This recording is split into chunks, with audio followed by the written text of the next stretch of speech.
হক না হকের ব্যাপারে। এক লোক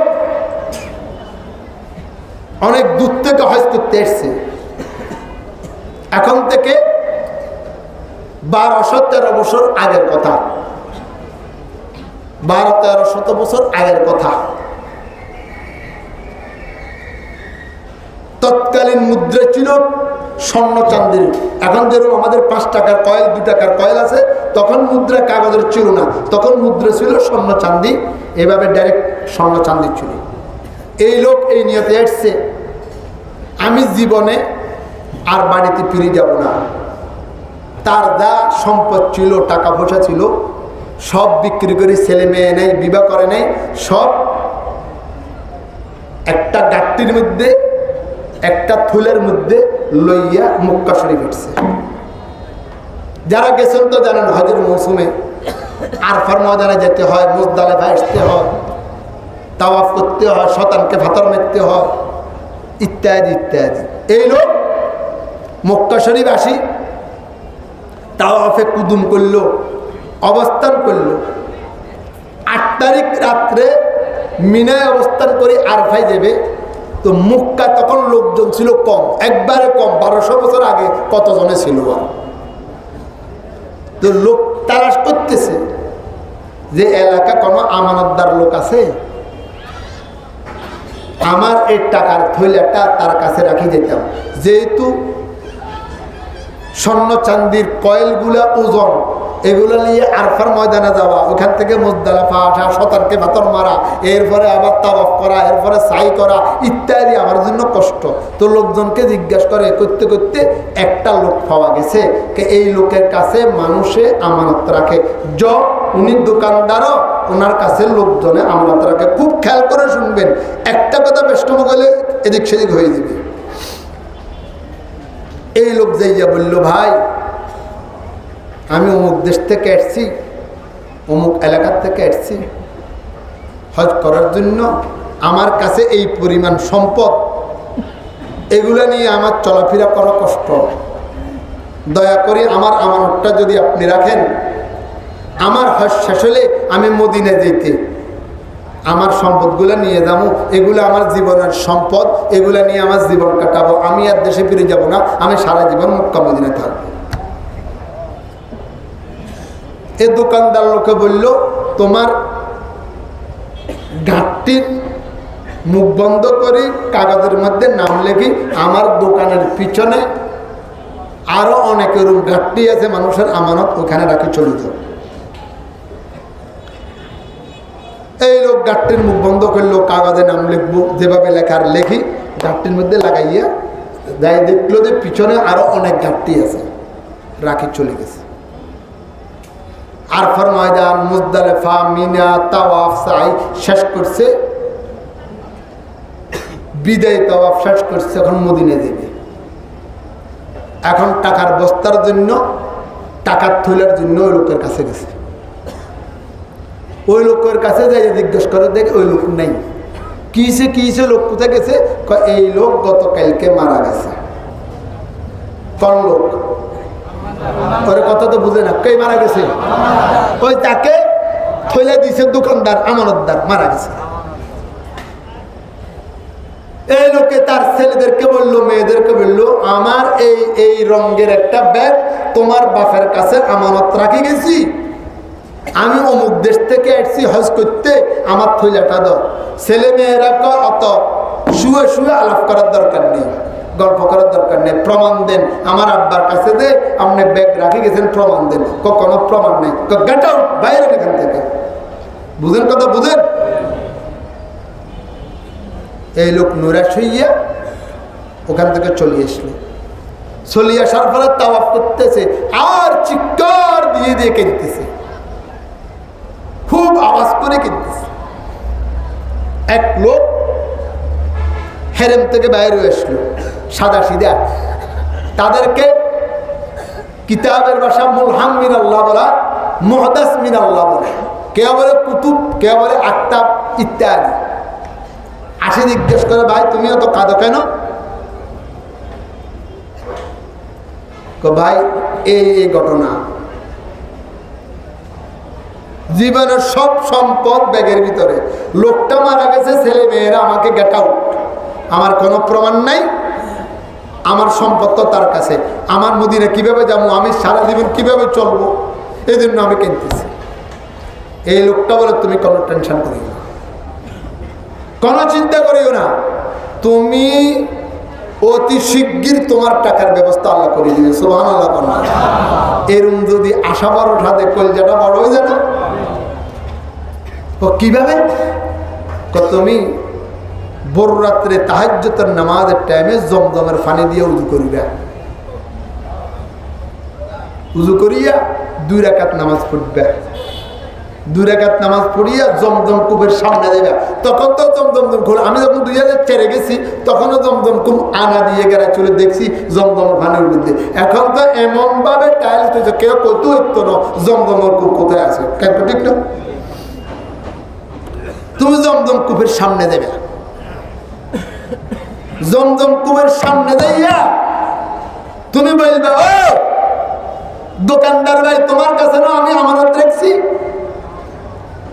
আমার আমানতের টাকাগুলো তুমি কোথায় রাখি গেছো, একটু তাড়াতাড়ি বলি দাও। সে যদি বেহেশতি হয়, সে যদি জান্নাতি হয়, একবার বলার সাথে সাথে সে জমজম কূপ থেকে উঠিয়া বলে দিবে তোমার টাকার ব্যাগ কোথায় আছে। আল্লাহু আকবার। কিসকা হ্যায় ইয়ে আফতাব, কিসকা হ্যায় ইয়ে ইনকিলাব, किसका है ये आफताब, किसका है ये इनकलाब, किसका है ये महताब, किसका है ये इंतजाब। এই লোক খুশিতে ভাগ ভাগ হয়ে গেছে। যাক, যেহেতু যে লোককে কবর দিছে এই লোক দিনদার ছিল, আমানতদার, দিনদার, ফরজগার, মুত্তাকি, আল্লাহওয়ালা, তাহাজ্জুদ গুজার, সব হজ উমরা করে, এবং এর কবর আছে জান্নাতুল মুআল্লা, যেখানে খাদিজাতুল কুবরার কবর, যেখানে আমদাদুল্লাহ মুহাজিরে মক্কির কবর, যেখানে শত শত সাহাবায়ে কেরামের কবর, জিন মসজিদের সাথে মাকবারাতুল মুআল্লা, যার কবর জান্নাতি।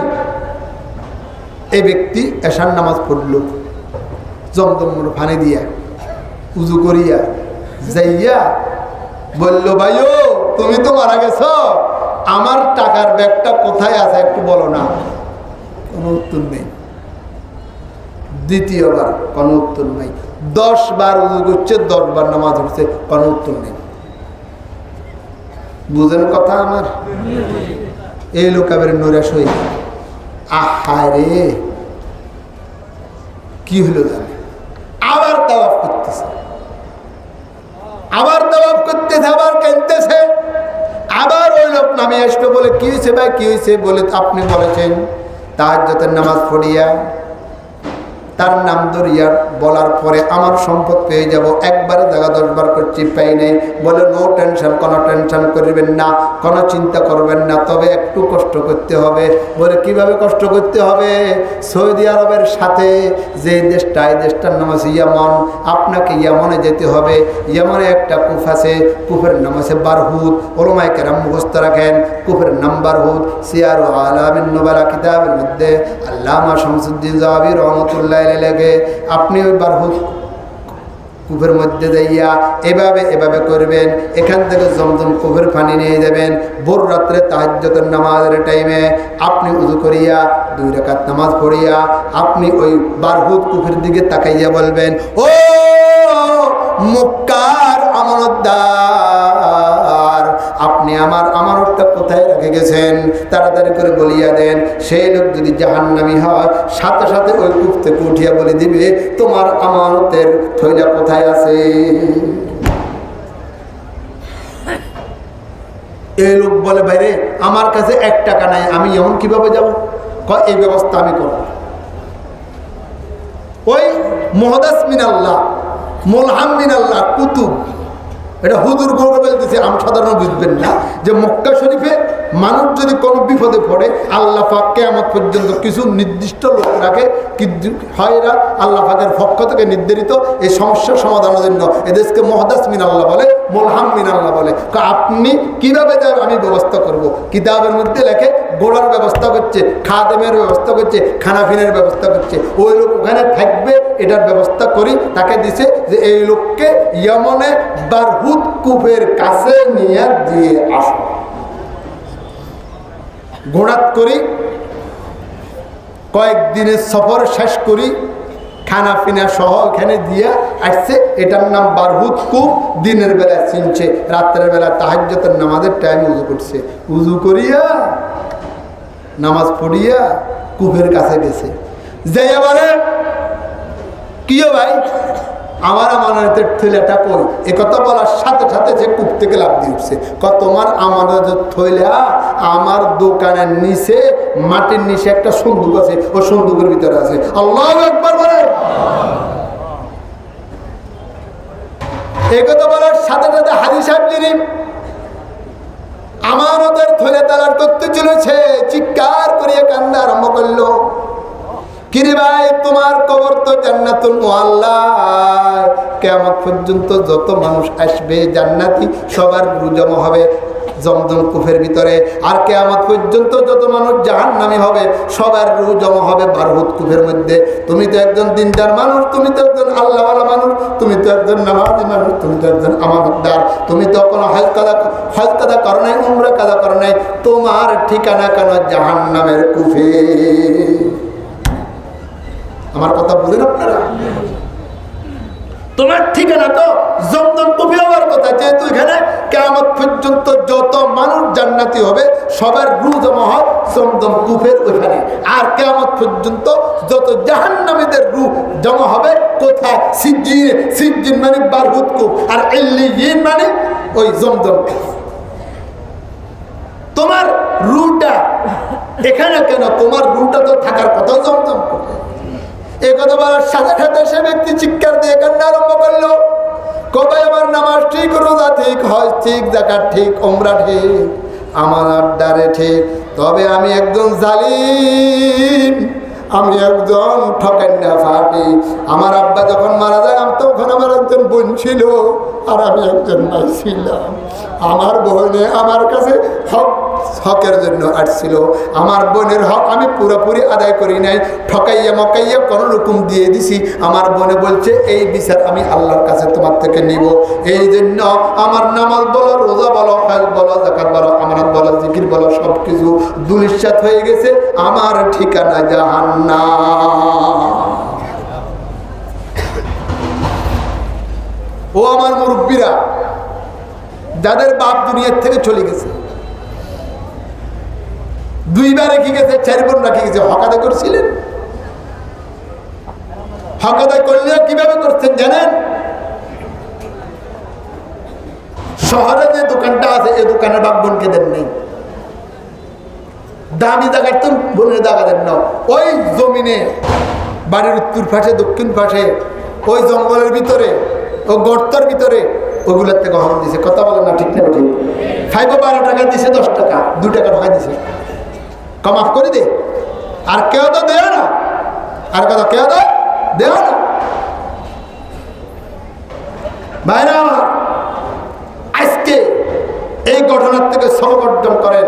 আপনার রোজা বলেন, আপনার যাকাত বলেন, আপনার নামাজ বলেন, আপনার তাবলীগ বলেন, আপনার হজ বলেন, আপনার জিকির আজকার বলেন, আপনার দান সদকা বলেন, হাবাম মানসুরা সব দুলিশাত হয়ে যাবে। ইন্নাল হাজ্জা ওয়াল উমরা ইয়াহদিমু মা কানা ক্বাবলা ইল্লা দাইন। হজ এবং উমরা জীবনের সমস্ত গুনাহ মাফ করিয়ে দেয়। কিন্তু বোনের হক নষ্ট করছেন, কারো টাকা মারি খেয়েছেন, কারো 5 টাকা মারি খেয়েছেন, দোকানদারের টাকা মারি খেয়েছেন।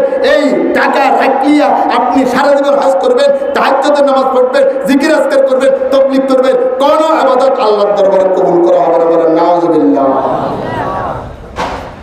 লোকমান হাকিম বলে, আমি কোনদিন কারোর ঠকাই না, কাউকে ধোঁকা দেই নাই। আজকে সমাজে গ্রামে বোনদেরকে আল্লাহ দিছে সিঙ্গেল, আপনাকে দিছে ডবল, তারপরও আপনার ফ্যাট ভরে না, আপনি বোনদেরকে ঠকাইয়া দেন। আমার কথা কি আপনাদের কষ্ট হইতেছে? এই মজলিসে এমন লোক নাই যে দাড়িওয়ালা, টুপিওয়ালা, পাগড়িওয়ালা, তবলিগ করে মসজিদের সভাপতি হুজুর মুহতামিম বনির হক ঠিক পথে দেয় না, নাই মেদরিসে নাই। আব্বা মারা যাওয়ার পরে কথা আসছে, কথা বলিয়ে দিই। আব্বা মারা যাওয়ার পরে সর্বপ্রথম কাফন দাফন, বলেন না, কাফন দাফন। নম্বর 2 ঋণ, আব্বার দুনিয়াবি ঋণ অক্রবি ঋণ শোধ করা। নম্বর 3 কাফন দাফনের পরে ঋণের পরে যে টাকা আছে এই টাকার ভিতরে যদি ওসিয়ত করে দেয়, ইউনুসিয়া মাদ্রাসা 10,000 টাকা দিও, অমুক জায়গায় 3 ডিসেম্বর টাকা দিও, মালের 1/3 ভিতরে ওসিয়ত। তারপরে সম্পদগুলা জিয়াফত দেওয়ার আগে, আমাদের দেশে কি বলে, মোল্লাখানা আরে মেজবানির আগে, আপনি আপনার স্ত্রীকে নিয়ে কম্বল গায়ে দিয়ে ঘুম যাবার আগে গাছের থেকে কদু নি বলে, লাউ বলে, লাউ নি না কদু কয়, লাউ গাছের থেকে আনিয়া ফাঁক করি। আব্বা লাউ গাছ রুই গেছে, লাউ ফাঁক করার আগে আব্বা ঘরে ফ্যান রাখি গেছে, ফ্যানের বাতাস খাওয়ার আগে আব্বা বাতি রাখি গেছে, বাতার আওয়াজ বাতি দিয়ে কোরআন শরীফ পড়ার আগে সর্বপ্রথম বোনদেরকে বলবেন, বোনেরা আয়, ভাইরা আয়, আব্বা এই সম্পদ রাখি গেছে, এই সম্পদের ভিতরে তোদের হক আছে, আমার হক আছে, আমার হক হলো ডবল, তোদের হক হলো সিঙ্গেল, করবি কি কর। এটা মাটি দিয়ে আসিয়া হাত শুকাবার আগে, মোল্লা খানার আগে, ঘুম দেবার আগে, ভাত খাবার আগে, ফ্যানে বসার আগে সর্বপ্রথম কাম ভাই বোনদেরকে নিয়ে বসিয়া পরামর্শ করা। বোনেরা বলবে কি কন ভাইয়া, আব্বা মাত্র মূল্য, আমাদের শোক রয়ে গেছে, আমাদের কান্দাকাটি শেষানো, আপনারা ইচ্ছা মতে চলেন, খান, আমাদের সময় মতো আমরা নিমু। তাহলে আপনি কদু আনেন, লাউ আনেন, ফ্যান চালান, কোরআন শরীফ পড়েন, কম্বল গাদি গুঞ্জান যায়। বোনদের থেকে স্পষ্ট, ছোট ভাইদের থেকে স্পষ্ট অনুমতির আগে আপনার এগুলো করা যায় নাই। ফতুয়া দিয়ে গেলাম, আমার ফতুয়া যদি কোনো মুক্তি উঠাতে পারে জিব্বা কাটি ফেলবে। আমি বাংলাদেশের মুক্তি, আমি দারুণ দেওয়ান একটা পড়ছি 92 সালে, ফটিয়া মাদ্রাসার যিনি মুক্তি জসিমউদ্দিন সাহেব বুড়ো হয়ে গেছে, উনি আর আমি একসাথে একটা পড়ছি, দাঁড়া পড়ছি। আমি 91-92 ফারেক দারুণ দেওয়ান, আমার শিক্ষকতা 31 বছর, দেখতে যদিও জোয়ান দেখা যায় আর কি।